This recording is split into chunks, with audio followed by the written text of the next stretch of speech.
Hoje eu quero falar com vocês de 3 livros que não são tão famosos assim na internet, mas que eu gostei bastante de ler. Mas antes, não esquece, se você ainda não está inscrito, já se inscreve aqui no canal, ativa o sininho, deixa seu like, seu comentário, ajuda aqui o canal a crescer, beleza? Bora lá?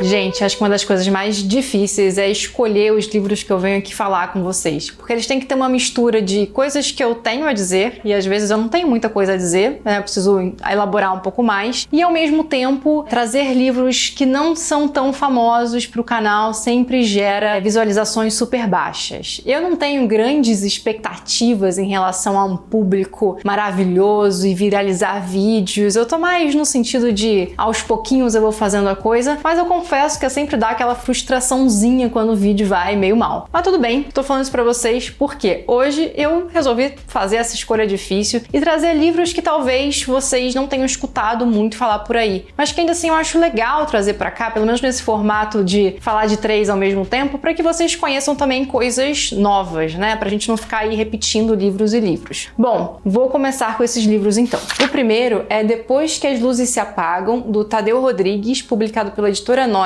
esse ano. O Tadeu, se vocês gostam de podcast, ele tem um podcast Rabiscos, né, que tem aí uma certa fama aí no mundo literário. Ele lançou o livro dele esse ano aqui em São Paulo e eu tive a oportunidade de estar lá com uma amiga e, enfim, de conhecê-lo e de conhecer um pouco da escrita dele. Esse livro, ele conta aqui pra gente a história de um ex-palhaço que vira porteiro. E esse ex-palhaço que vira porteiro, ele fica fechado, né, num prédio que parece um pouco ali também um prédio com vida própria, sabe esses prédios que ganham, né, essas características assim com vida própria? Me lembrou até um pouco da caracterização que a Marcela Dantes fez no Nem Sinal de Asas. Vou até deixar o link aqui de referência para vocês, esse livro é maravilhoso, mas só falando desse lugar, né, desse lugar prédio em que circulam pessoas e coisas acontecem, mas que esse ex-palhaço porteiro estava vivendo uma vida meio ali condensada, vamos dizer assim, naquele espaço. E junto dele um menino que tinha um problema de saúde, então ele não saía muito, não ia à escola e tudo, tinha que ficar mais quieto em casa, e ele usava um balão, oxigênio para respirar e tudo. E aí o livro se passa dentro dessas 2 figuras, assim, né, que estão presas naquele edifício, que se conectam ali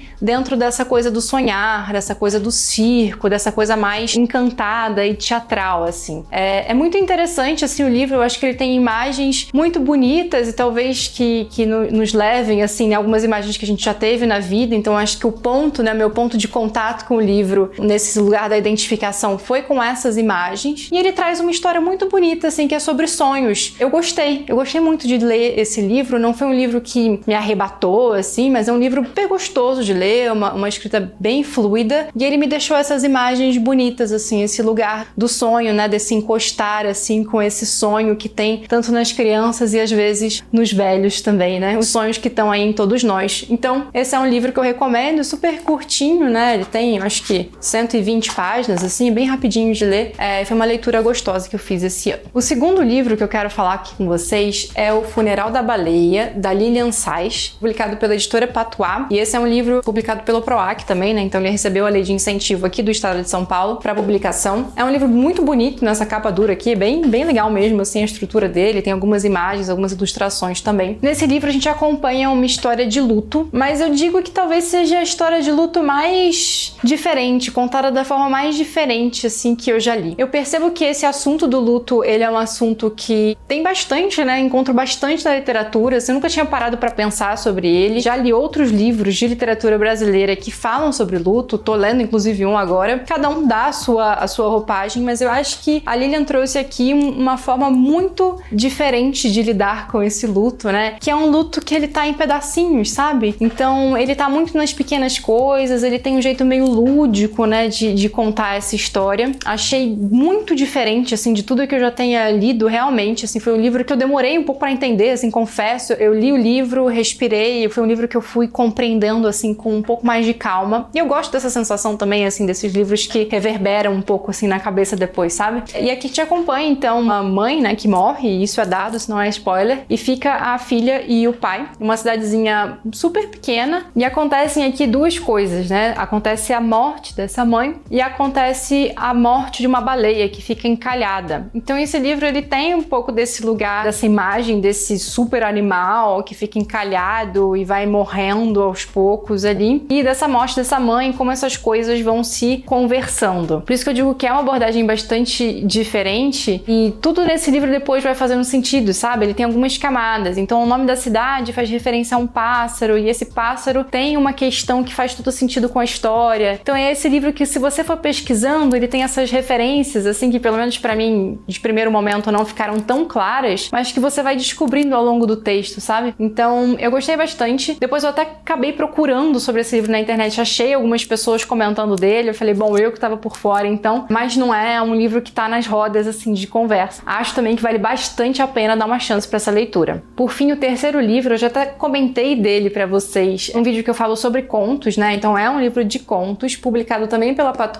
Quem Tá Vivo Levanta a Mão, da Maria Fernanda Elias Maglio. E esse livro foi super interessante, assim, também. Eu tive duas sensações diferentes, assim. A sensação 1 é que era um livro experimental, assim, sabe? Não sei se isso é verdade ou não conversei com a autora, nem pesquisei sobre isso, mas me deu a sensação de oficina de escrita, assim, sabe? De, deixa eu testar aqui, uma coisa ali, e textos que deram super certo e que são muito diferentes, né, entre si, de assuntos diferentes e tal. Então, eu curti essa diversidade, assim, no livro, essa experimentação, essa brincadeira, assim, me pareceu uma forma muito gostosa de escrever, sabe? E eu acho que, então, vale a pena também um pouco entrar nessa onda aqui do livro. E aí, nesse sentido, eu quero destacar 3 contos aqui pra vocês. O primeiro é o primeiro conto desse livro, que chama Um Giz, que fala de um menininho, uma criança, né, na escola, que consegue esse pedaço de giz. E é tão simples, porque é só isso mesmo. É uma criança que quer um pedaço de giz, que ela vai fazer com esse pedaço de giz e etc. Essa simplicidade e, ao mesmo tempo, uma forma de colocar a coisa no papel muito interessante, me cativou, assim, nesse primeiro conto. Acho que foi o primeiro impacto, assim. Eu curti demais a forma que ela trouxe essa interação da criança na sala de aula, de uma forma nada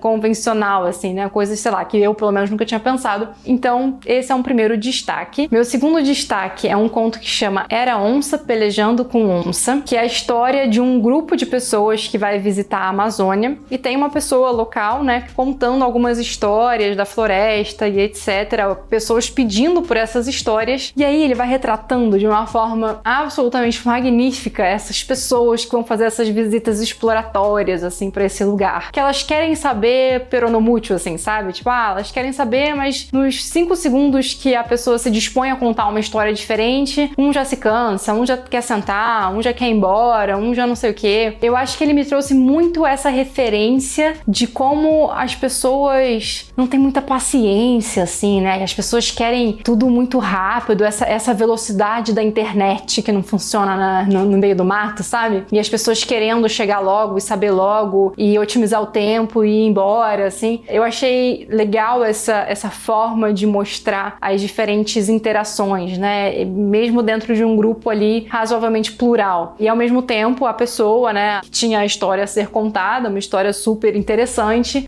ficando ali também falando assim, olha, eu vou contar do meu jeito, no meu tempo, e vocês aí também que se virem e tenham paciência pra isso. Então, enfim, eu gostei desse conto, eu achei também bastante diferente, uma forma interessante de mostrar essas formas de estar na vida, no universo e compartilhando o mesmo lugar. E por fim, o terceiro chama Quanto Tempo para que um Bicho Tenha Rancor. E eu acho que foi a coisa mais, não sei, eu não tô até meio sem palavras, assim, a coisa mais asquerosa que eu já li, juro pra vocês, assim, em um livro. É asqueroso, esse conto é absolutamente asqueroso. Eu não sei se isso existe, não tive nem capacidade de ir atrás, de compreender qualquer tipo de atrocidade. Eu não vou falar muito, porque esse aqui, se eu falar muito, rola um spoiler que não é legal. Só digo que se você tem bichinhos, se você tem alguma sensibilidade com essas histórias, talvez não seja pra você. Mas enfim, é um conto, de novo, de um lugar que eu nunca imaginei que pudesse existir e que hoje eu já não duvido que exista, assim, sabe? Então,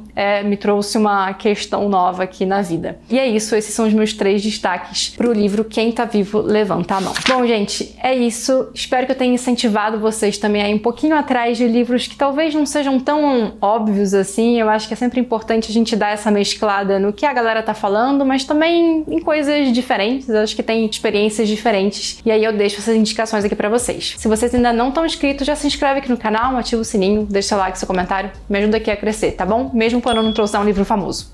Um super beijo e até o próximo vídeo.